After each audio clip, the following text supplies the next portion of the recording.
My channel. ఈ వీడియోలో AP ప్రభుత్వ పెన్షనర్స్ అందరికీ అతి ముఖ్యమైన గమనిక.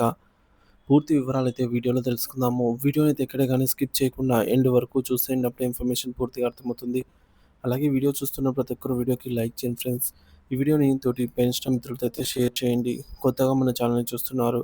ఇంకా ఎవరైనా సబ్స్క్రైబ్ చేసుకున్నట్టయితే వెంటనే మన ఛానల్‌ని సబ్స్క్రైబ్ చేసుకోండి. ఇక ఆలస్యం చేయకుండా వివరాల్లోకైతే వెళ్ళిపోదాము. ఫ్రెండ్స్, ఇక విషయానికి వచ్చినట్లయితే ఆంధ్రప్రదేశ్ రాష్ట్రంలోని చాలామంది పెన్షనర్స్ గత కొన్ని నెలలుగా తమ పెన్షన్ నుంచి కమ్యుటేషన్ రికవరీ, సీవీపీ రికవరీ తిరిగి ప్రారంభం కావటం లేదని సో వారి యొక్క సీవీపీ అంటే కమ్యుటేషన్ తిరిగి ప్రారంభమైంది అనేది అంటున్నారు. అలాగే రికవరీ మొత్తంలో మార్పులు రావడం గమనించి ఆందోళన చెందుతున్నారు. ఇప్పటికే రికవరీ పూర్తయిందని అనుకుంటే మళ్ళీ ఎందుకు కోత విధిస్తున్నారని, రికవరీ మొత్తం ఎందుకు పెరిగింది అని కూడా చాలామంది మిత్రులు సోషల్ మీడియాలో మరియు ఇతర వేదికల ద్వారా తమ సందేహాలను అయితే వ్యక్తం చేస్తున్నారు. ఈ గందరగోళానికి గల కారణాలను విశ్లేషిస్తూ ప్రభుత్వ ఉత్తర్వుల ప్రకారం జరిగినటువంటి మార్పులను అయితే మనము వివరంగా తెలుసుకుందాము. మొదటిది, అసలు సమస్య ఏమిటి? కమ్యుటేషన్ రికవరీ కాల పరిమితిలో మార్పులు. కమ్యుటేషన్ రికవరీకి సంబంధించిన ఈ గందరగోళానికి ప్రధాన కారణం దాని రికవరీ కాల పరిమితి ప్రభుత్వం మార్చడమే. పాత విధానం ప్రకారంగా ఉద్యోగి పదవీ విరమణ చేసినప్పుడు తన పెన్షన్‌లో కొంత భాగాన్ని కమ్యూట్ చేసుకుంటే ఆ మొత్తాన్ని 180 నెలలు అనగా 15 సంవత్సరాల పాటు నెలవారీ పెన్షన్ నుంచి రికవరీ చేసేవారు.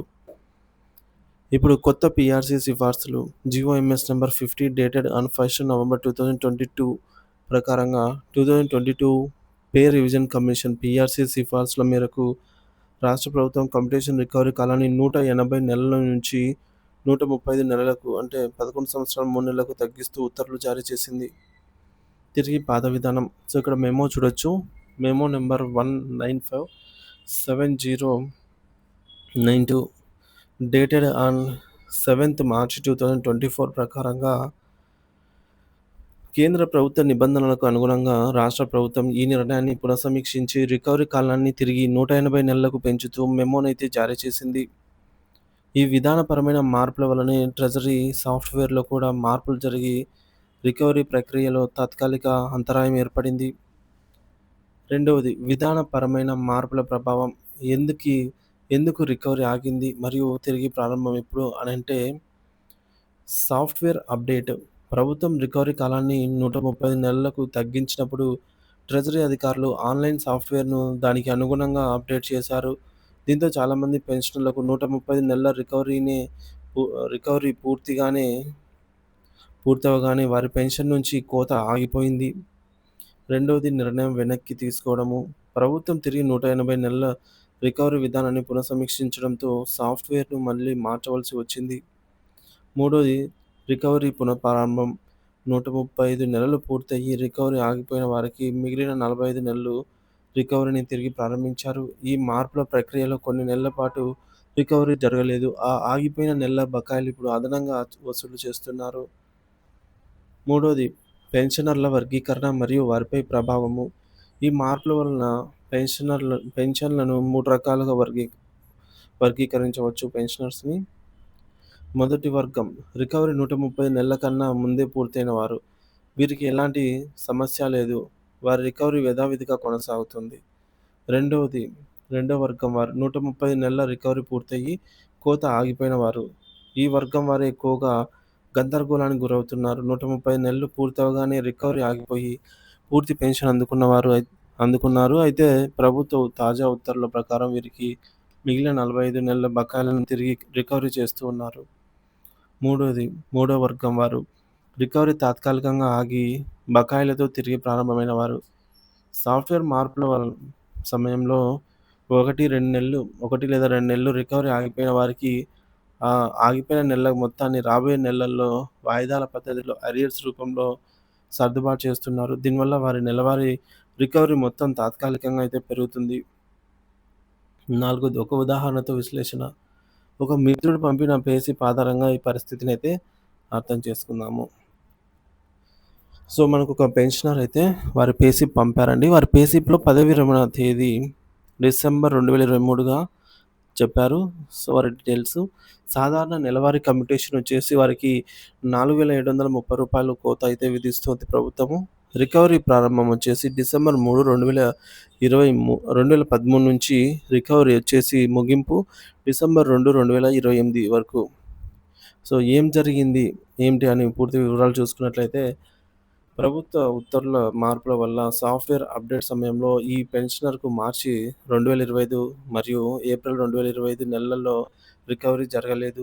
ఆగిపోయిన మొత్తం 2 నెలలు గాను రూ. 9,460 అయితే బకాయి ఉందన్నమాట. ఈ బకాయిని ట్రెజరీ శాఖ రాబోయే నెలల్లో సర్దుబాటు చేసింది.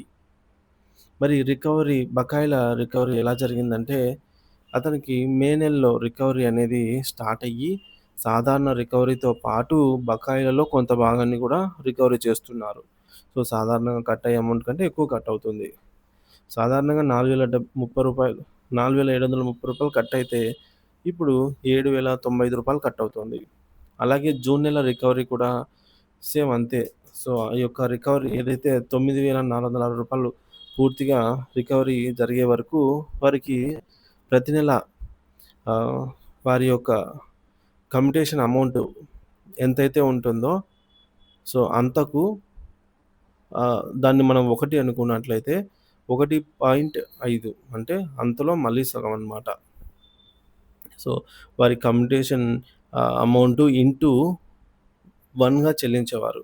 ఇప్పుడు వారి కమ్యుటేషన్ అమౌంట్ ఇంటూ 1.5గా చెల్లించాల్సి వస్తుంది. Up to complete the arrears. ఇక భవిష్యత్తులో ఈ బకాయిల సర్దుబాటు పూర్తయిన తర్వాత వచ్చే నెల నుంచి యథావిధిగా అంటే ఎప్పుడైతే ఈ యొక్క రికవరీ అనేది అరియర్స్ అనేవి పూర్తయిపోతాయో, సో, అలాగే ఈ యొక్క బకాయిలు పూర్తయితే వారికి మిగతా నెలలన్నీ కూడా 4,730 అంటే నార్మల్‌గా వాళ్ళకి కట్ అయ్యే అమౌంటే కట్ అవుతుంది. ముఖ్య గమనికలు మరియు సలహాలు. ఇది కొత్తగా విధిస్తున్న కోత ఏం కాదు. ఇదివరకు మీరు అంగీకరించిన 180 నెలల రికవరీలో భాగమనైతే చెప్తున్నారు. ప్రభుత్వం మరియు కోర్టు కూడా ఇదే విధంగా చెప్తోంది. అలాగే ప్రభుత్వ విధానపరమైన మార్పుల వలన ఏర్పడిన గ్యాప్‌ను పూడ్చడానికి తాత్కాలిక అదనపు మొత్తాలను రికవరీ చేస్తున్నారంటున్నారు.